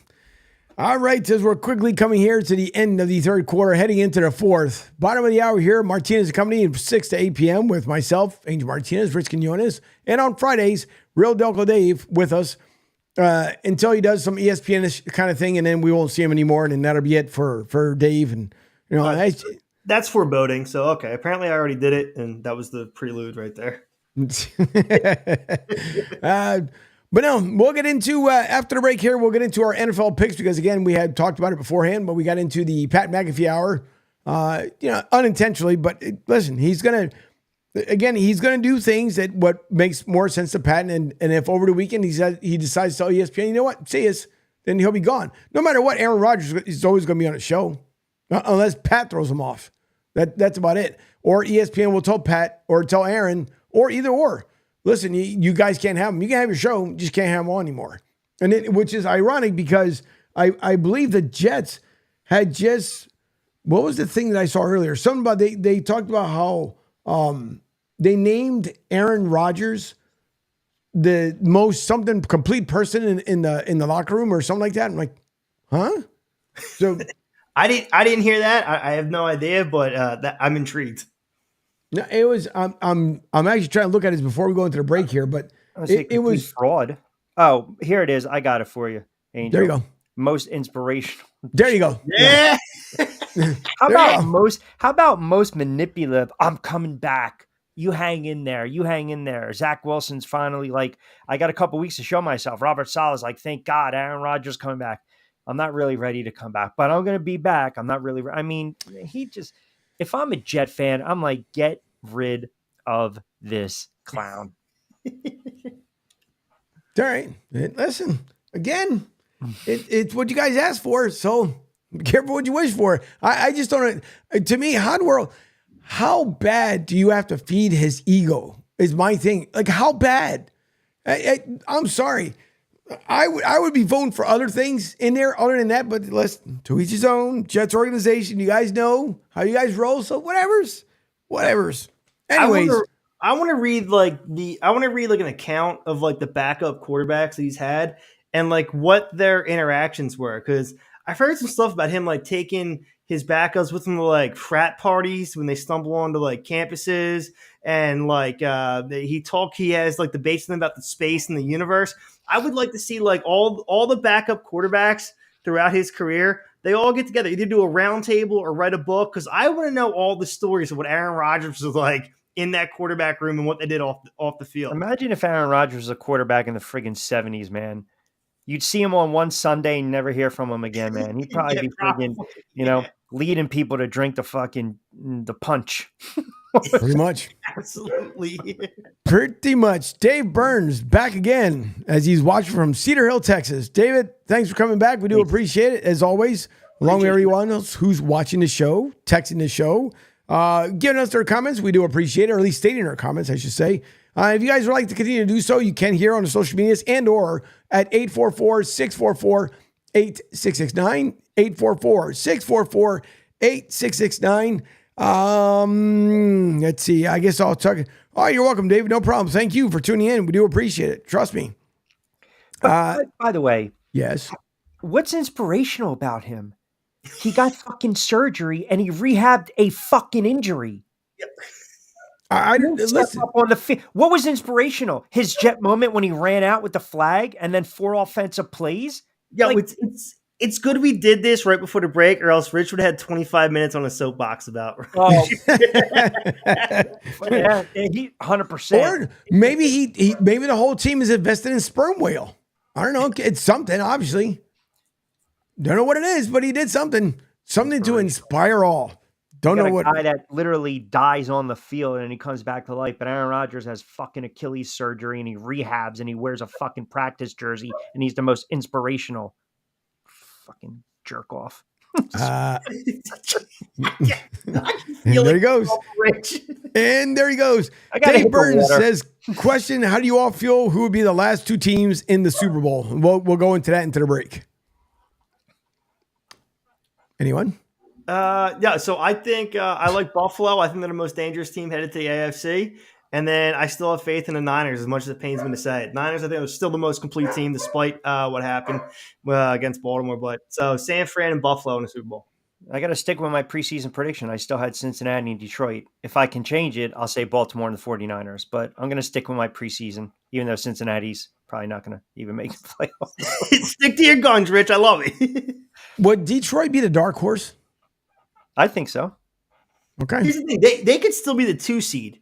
Yeah. If Dallas and Philly both have to lose, which by the way, Philly's already proven they can lose some crap games, so They're gonna will lose. there. Yeah. So Detroit can still be the 2 seed. They're the 2 seed. They definitely have a shot. Yeah, if they didn't get screwed over last week too, they definitely would have been a 2 seed. Yeah, absolutely. So, yeah. All right. We'll talk about some more after the break here, David. Once again, thank you for tuning in. We do appreciate it and your question as well. So after the break, you guys, sorry, David has one more. I'll bring it up before yes, I said Ravens and 49ers myself. Yeah, that's a good prediction. It looks that way right now. It truly looks that way, but who knows? Maybe Detroit will take care of business. We don't know. We'll see. After the break, we'll get into our NFL picks. And I was going to talk about something on this special day today, but after that I found out the reason why it ended up happening. So I'm glad. Listen, for a second there, I thought I was losing my mind, but I was hoping that no one hacked into the system because Miss Robbins got enough on her plate. And I just want to make sure that no one hacked into it because that poor lady needs as much rest as she possibly can. Joey B says, more music, Angel Martinez, Rick D's. Yeah, listen, the Rick D's and the Rick D's weekly top 40. Yeah, that's pretty much what's coming up here. All right, we'll get into some more stuff here after the break. Don't forget, you guys can call in or text into the show, 844-644-8669, 844-644-8669. We will get into some more right after this. You know I got a break. You're listening to Martinez and Company That's right. on the Tony Bruno Sports Network.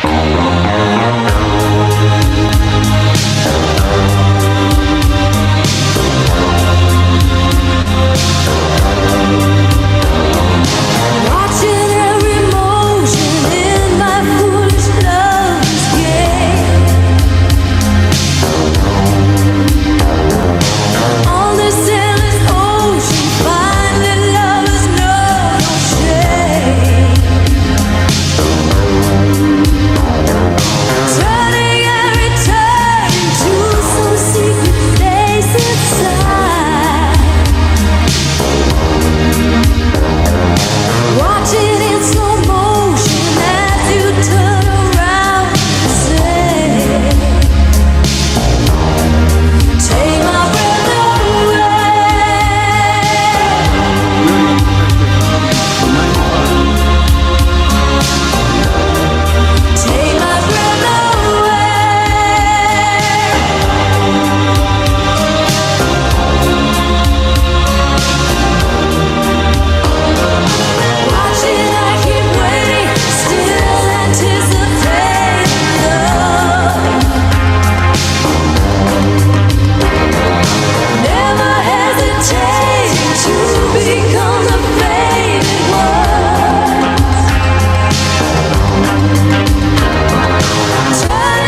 Martinez Company. It's always playing in my car. On the Tony Bruno Sports Network.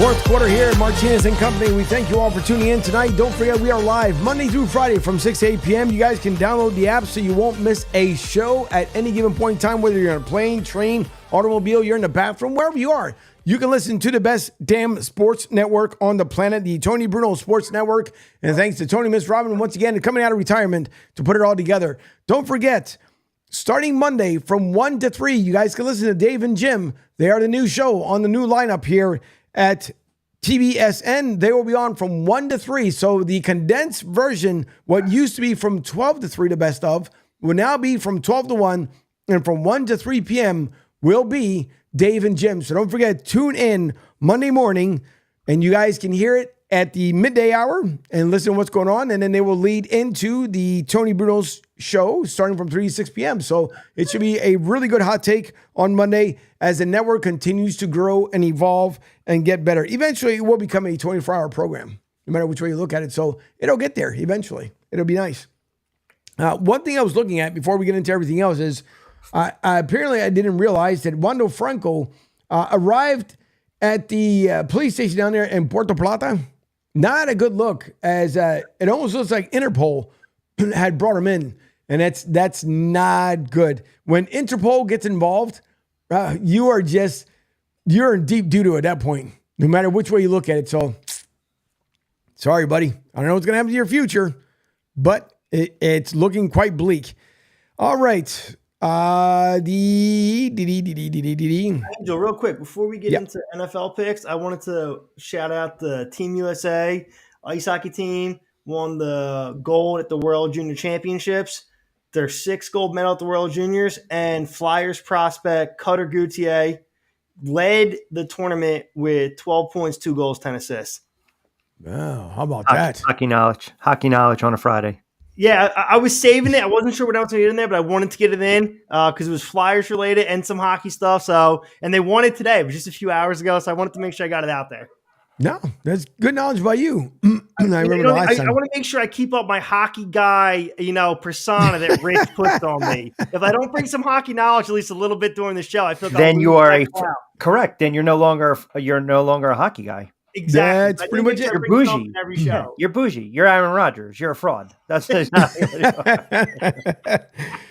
what David Bird says, "Scrap out of luck." Oh boy. All right. By the way, Angel, are you going to share your story with us? Yes. All right. I'll share before I get into the NFL stuff. So on this day, January 5th, 2008, was happening to be the same year for the Phillies winning the World Series that year. I got very, very, very fortunate to have this young lady born into my life with the white shirt. It is my daughter, Isabel Chloe Martinez. Her sister is in the picture as well on the bottom part there. But she was there, obviously, with her birthday. This is, of course, my lovely daughter. Her sister right there, Maya. And that picture that you guys see right there, the one with Maya dressed up, that was when we went to the Please Touch Museum. And then the one with Isabel that you guys see there, the last time, mind you, she turned 16 today. In that picture, she was 9 years old. The last time I saw my daughter, 2017, was the last time I've seen her. So the last thing I remember of her is that size. So what would she look like today is beyond me. And I could say so many harmful and hateful things because that's why today I've been a little bit off key. Debbie knows every year this time, It hurts even more because some people can take your children and run away and not say anything. But you as a dad, take your kids off to a county line, the next county. I could have went from Delco to Chester County, and I could have had the federalists and everybody else chasing after me. But as a mom, you could take and run with them and not disclose where you are, where they've been, how they are. The last message that I convened to their mom was this day last year. 365 days have gone by, and not happy Father's Day, happy birthday, how was your Christmas? Nothing. I've gotten absolutely nothing. And the reason why I can't post it up there because there's an address to go along with it, which is my dad's house, for something that she was supposed to have sent. Nothing. So Maya's birthday came around in August. I didn't send a happy birthday, even though I know when her birthday is. I didn't send a happy birthday thinking like, okay, maybe she'll actually wisen up and send me something like, you missed your daughter's birthday? Nothing. Holidays came around? Nothing. Isabel knows I love her. That is my love. And that's why I put it down there at the bottom. That is my entire heart, my entire world. And she knows that I love her to death. I've never forgotten her birthday. Turned 16 today. She's going to be a sophomore next year because she had her as a freshman. I love my girls. I love my kids. I love my son. My son, I told you, is identical as me, but nothing burns me more.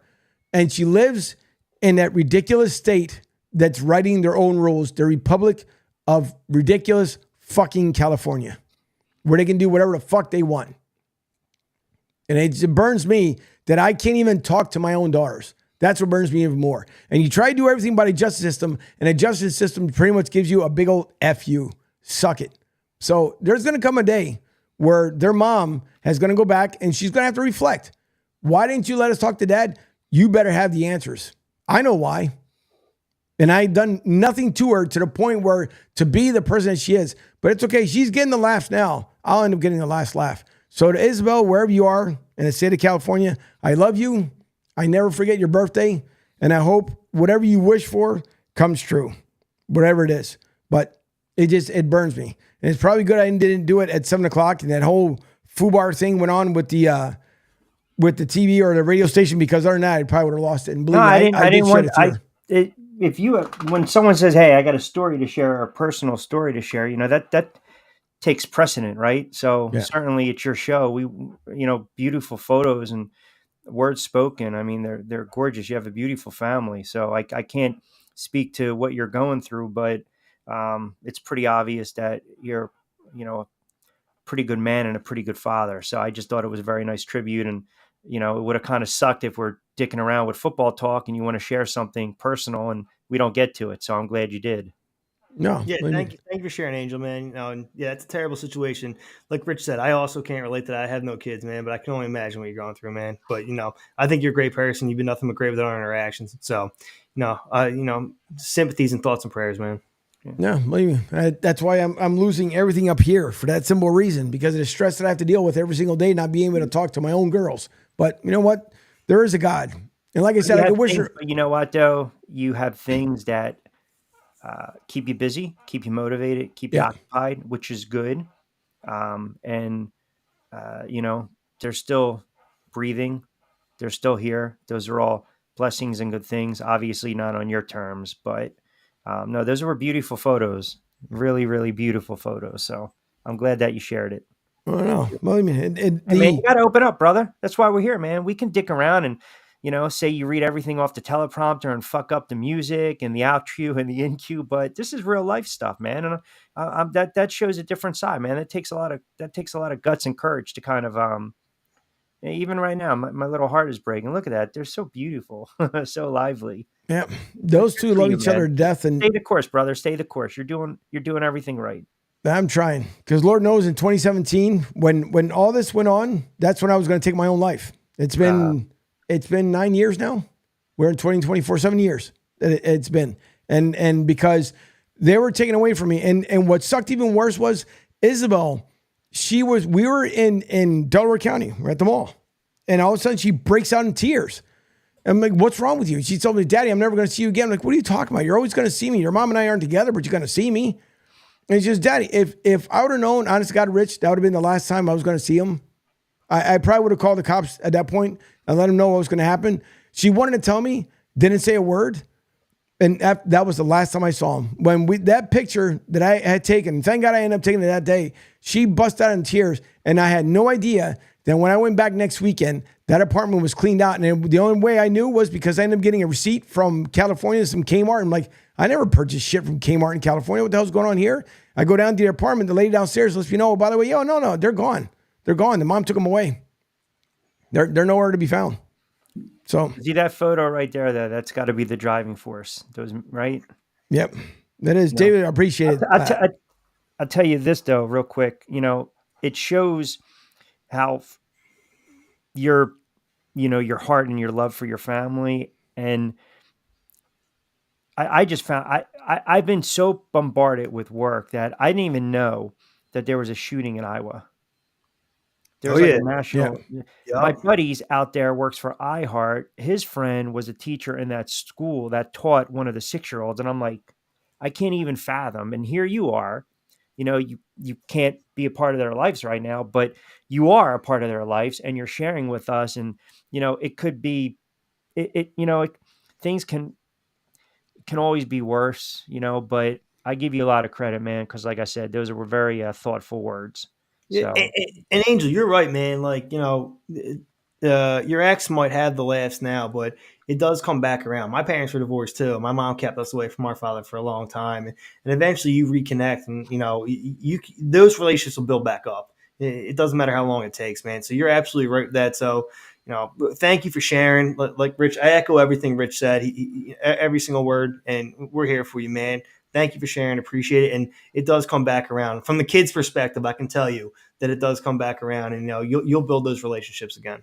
Yeah, no, I'm hoping so, because every year, and because I'm usually always up before my lady is, and I tell you this much: on the way into work, I let them out, because it's every day that I miss them, every single day. But for everything you do in the dark, it comes to the light.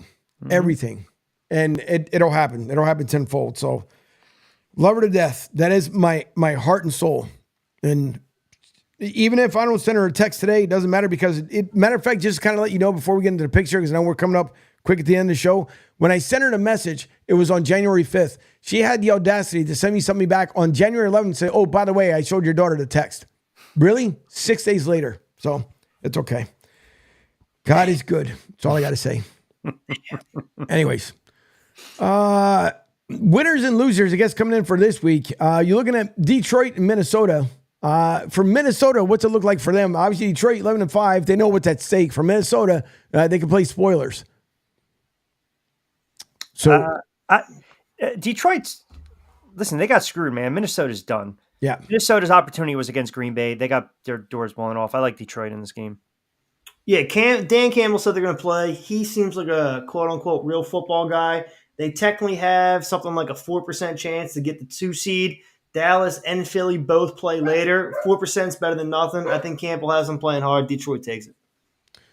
Then you have, obviously, for Tampa Bay, it's on the line. You got Carolina 2-14. Obviously, Tampa Bay 8-8. Baker Mayfield is playing, and well loved and received down here in Tampa Bay. So it's a must-win situation for Tampa Bay. Rich, I'll start with you. Other than, obviously, Carolina kind of playing spoilers here and go 3-14. I mean, it's a lot riding for Tampa Bay.